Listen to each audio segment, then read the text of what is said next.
J'explique rapidement, j'espère que le son va marcher ce coup-ci, parce que tout à l'heure je me suis retrouvé à faire une vidéo. J'ai dû amplifier le son au moins 3 ou 4 fois. Bref, rapidement comment on peut évaluer le taux de musulmans dans les pays, dans les divers pays en fait. Enfin, le taux de musulmans ou de chrétiens, mais quand on est sûr qu'il y a très peu de chrétiens, ça permet d'évaluer le taux de musulmans. Bon, en plus, chez les chrétiens, ça fonctionne pas tout à fait de la même manière. C'est à travers d'autres indicateurs. Si vous faites un sondage dans un pays musulman, personne n'osera vous dire je ne suis pas musulman, évidemment. Même si vous avez 90% des gens qui ne croient pas à l'islam, s'ils sont dans un pays musulman, ils vous diront tous je suis musulman, parce qu'ils risquent gros. Donc on ne peut pas procéder de cette manière. Mais on a des indicateurs qui sont très robustes et très sûrs. C'est pas de la certitude absolue, hein, c'est pas du 100%, mais enfin ça donne, on est quand même sur la loi des grands nombres, hein, sur des échelles de population de pays, de population mondiale. Vous regardez des choses qu'un musulman ne fait pas. Parce que bon, je rappelle, hein, quand vous êtes musulman, vous croyez au Coran, vous croyez que ça parle à la virgule près d'Allah, donc en particulier à l'enfer qui est présent dans le Coran, qui est de toute façon sans cesse rappelé par la dawa islamique, et à tout un tas d'autres trucs qui font qu'il y a des choses que vous n'allez pas faire. Que vous soyez musulman modéré ou pas, si vous croyez au Coran, vous n'allez pas faire un certain nombre de choses, en particulier, il y en a une que vous ne ferez absolument jamais, c'est vous suicider, parce que ça ne veut rien dire, il n'y a pas de mort en islam. Donc si vous croyez à l'islam, de toute façon la mort elle n'existe pas, elle ne fait pas partie de votre vie, il y a un passage qui est vous quittez la vie terrestre pour aller en enfer ou au paradis, en particulier si vous suicidez, vous êtes absolument certain d'atterrir dans l'huile bouillante. Pour l'éternité, vous serez maintenu réveillé à brûler vif dans l'huile bouillante, donc personne ne va le faire. Voilà, hein, vous vous débarrassez de rien. Essayez, faites le test, vous verrez, prenez quelqu'un qui s'apprête à se suicider, dis-lui attends, je te propose un autre truc, viens, tu vas prendre un bain pendant 5 minutes dans l'huile bouillante, il va vous dire non, ok. il va pas le faire. Alors évidemment, il peut y avoir des exceptions de l'ordre de 1 sur 1 million. Des gens complètement fous, bon, perdus, mais ça perturbe pas du tout puisque les suicides sont un phénomène connu et fréquent. Et c'est pas le rare suicidé qui croit à l'islam et qui a quand même, dans sa folie, envie de se jeter dans l'huile bouillante. Ça, évidemment, ça peut exister, genre une personne sur 1 million ou 2 personnes sur 1 million, mais c'est absolument dérisoire, ça change pas la 3e décimale du chiffre des suicides. Par contre, les pays musulmans refusent de déclarer leur suicide. Et les populations elles-mêmes, hein, les familles, souvent ne déclarent pas que quelqu'un s'est suicidé.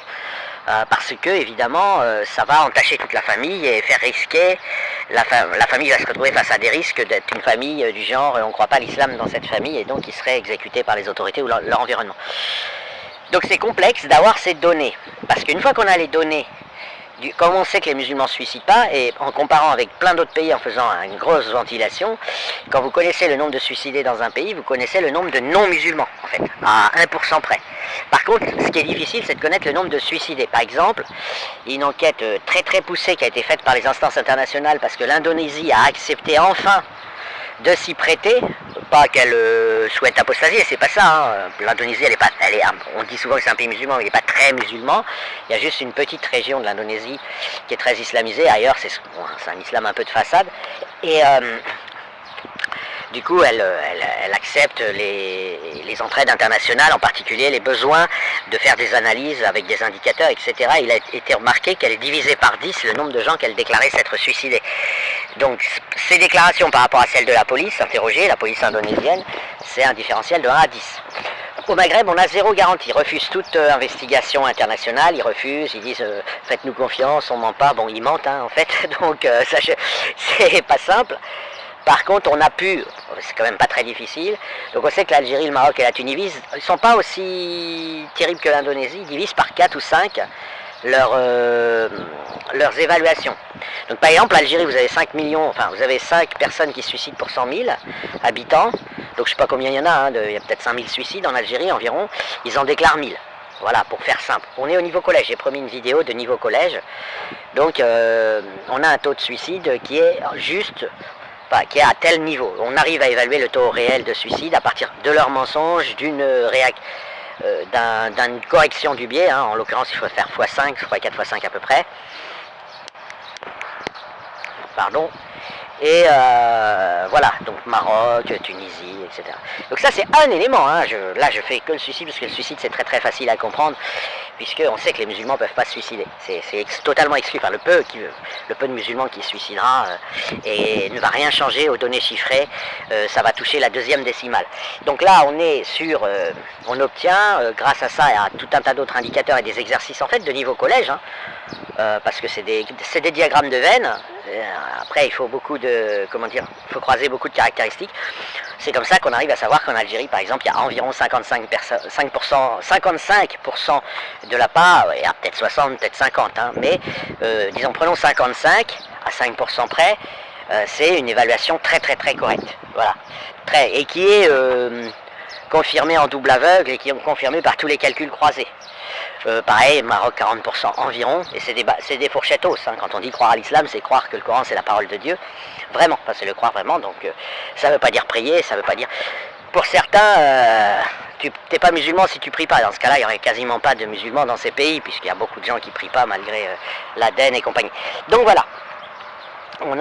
Donc là je vous ai donné un exemple de niveau collège, un peu comme un prof de collège, il vous ferait voir, il vous dirait ça c'est Jupiter. Bien évidemment on utilise des moyens beaucoup plus généraux, beaucoup plus sophistiqués et qui se recroisent. Mais en fait c'est comme ça qu'on y arrive, quoi. Donc bon voilà, vous prenez en France par exemple, il y a un taux 2 fois plus élevé qu'en Algérie de suicide. Sur cet exemple on voit très bien comment ça se passe. C'est-à-dire que une fois qu'on a corrigé, c'est-à-dire qu'on a bien rappelé que l'Algérie ne déclare qu'un suicide sur 5 qui se produisent, elle déclare que quand elle ne peut rien faire d'autre, hein, ou quand la famille accepte, enfin bref. Une fois qu'on a tout mis au net, qu'on a bien corrigé les mensonges, les erreurs, etc., vous avez malgré tout, et ça il faut le reconnaître, il n'y a pas à discuter, on ne va pas monter à 10, on est à 5. Quand 10 personnes se suicident en France, il y en a 5 en Algérie, parce que les 5 autres, elles croient à l'islam, donc elles ne veulent pas aller brûler vif éternellement. Ça sert à rien de se suicider quand tu es quand tu es malheureux sur Terre et désespéré, si c'est pour aller en plus être 1 million de fois plus désespéré, et en plus souffrir de manière quasi infinie en étant brûlé vif dans l'huile bouillante. Là, ça ne démarche que...